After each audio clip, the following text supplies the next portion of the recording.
Assalamualaikum warahmatullahi wabarakatuh. Kali ini saya akan memperkenalkan alat-alat yang biasa digunakan pada praktikum mikrobiologi. Adapun alat-alatnya yakni sebagai berikut.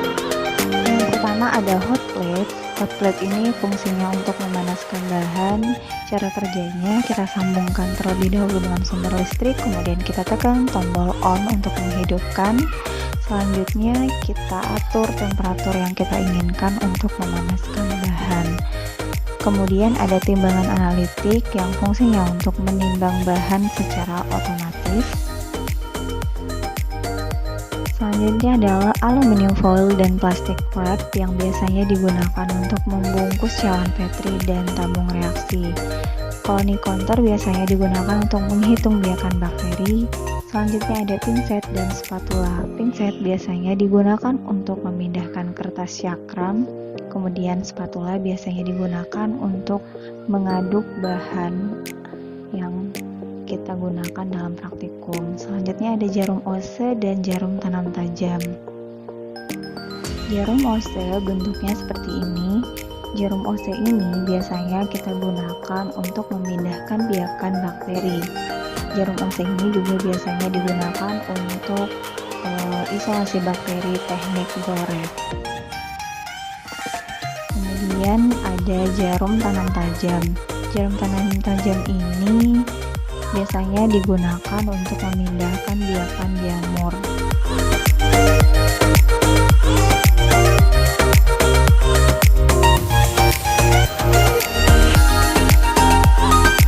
Kemudian ada bunsen. Bunsen ini merupakan alat pembakar tanpa asap dan bahan bakarnya berupa spiritus yang berwarna ungu seperti terlihat pada gambar. Selanjutnya ada tabung reaksi dan rak tabung reaksi. Nah, ini adalah tabung Durham. Tabung Durham ini biasanya disatukan dengan tabung reaksi. Fungsi dari tabung Durham ini adalah untuk mengukur gas yang dihasilkan oleh mikroorganisme yang dilakukan selama praktikum. Nah, kita satukan dengan tabung reaksi.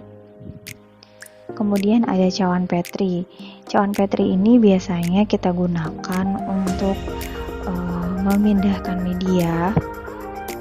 Kemudian ada Erlenmeyer yang digunakan untuk mengukur volume cairan. Gelas Becker yang digunakan untuk mengukur volume. Di sini volumenya sebanyak 600 ml.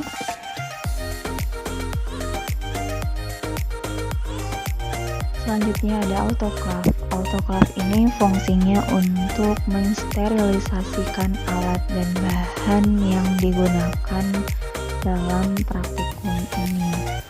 Nah, cara kerjanya kita masukkan selang yang ada di penutupnya ke dalam lubang yang ada di wadah. Kemudian kita satukan panel yang ada di bawah penutup autoclave dengan bagian yang ada di wadah agar ketika kita menghidupkan, ketika proses sterilisasi, tutupnya tidak bergeser.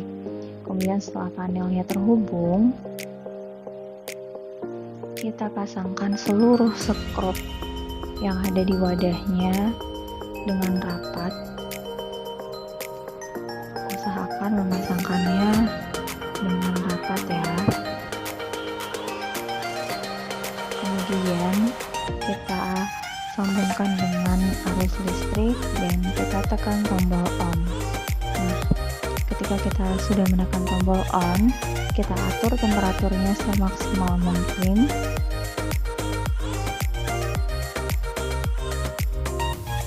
Kemudian untuk katup uapnya kita usahakan berdiri selama proses sterilisasi. Kita tegakkan katup uap. Kemudian setelah beberapa lama proses sterilisasi berlangsung dan setelah uap mulai keluar dari katup uapnya kita turunkan. Kemudian kita fokus ke bagian temperatur derajat Fahrenheit yang ada di jarum jam. Apabila jarumnya sudah menunjukkan temperatur 121 derajat Fahrenheit, kita langsung mengatur timer atau mengatur waktu sterilisasi selama 15 menit. Dan kemudian ketika jarumnya sudah mencapai 126 derajat Fahrenheit, kita langsung turunkan temperaturnya seminimal mungkin, kemudian kita tekan tombol off. Selanjutnya jarumnya akan terus turun. Nah, ketika jarumnya sudah mencapai 121 derajat Fahrenheit, kita kembali hidupkan autoclave-nya, kemudian kita atur temperatur hingga semaksimal mungkin. Selanjutnya, apabila jarum jamnya sudah mendekati 126 derajat Fahrenheit kembali, kita matikan kembali autoclave-nya, kemudian temperaturnya kita turunkan seminimal mungkin lagi. Jadi selama 15 menit kita hanya mengatur suhunya dari 121 derajat Fahrenheit sampai 126 derajat Fahrenheit. Tidak boleh lebih dan tidak boleh kurang. Selanjutnya di sini ada oven. Oven ini sebenarnya fungsinya sama dengan autoclave, ini sebagai sterilisasi alat dan bahan. Namun bedanya oven ini tidak menggunakan tenaga uap seperti menggunakan autoclave. Nah, pada oven ini terdapat settingan temperatur dan timernya. Jadi kita dapat mengatur temperaturnya dengan cara menekan tombol power. Kemudian kita dapat men-setting temperaturnya, kita dapat tingkatkan atau kita dapat turunkan temperaturnya sesuai dengan keinginan kita. Selanjutnya kita dapat mengatur timer yang kita inginkan. Misalnya kita ingin sterilisasi dengan derajat 120 derajat Celcius, kita bisa hitung timernya selama 15 menit. Dan bagian dalam dari oven ini terlihat sebagai berikut. Oven ini terbagi menjadi 3 ruangan. Terlihat seperti begini penampakannya.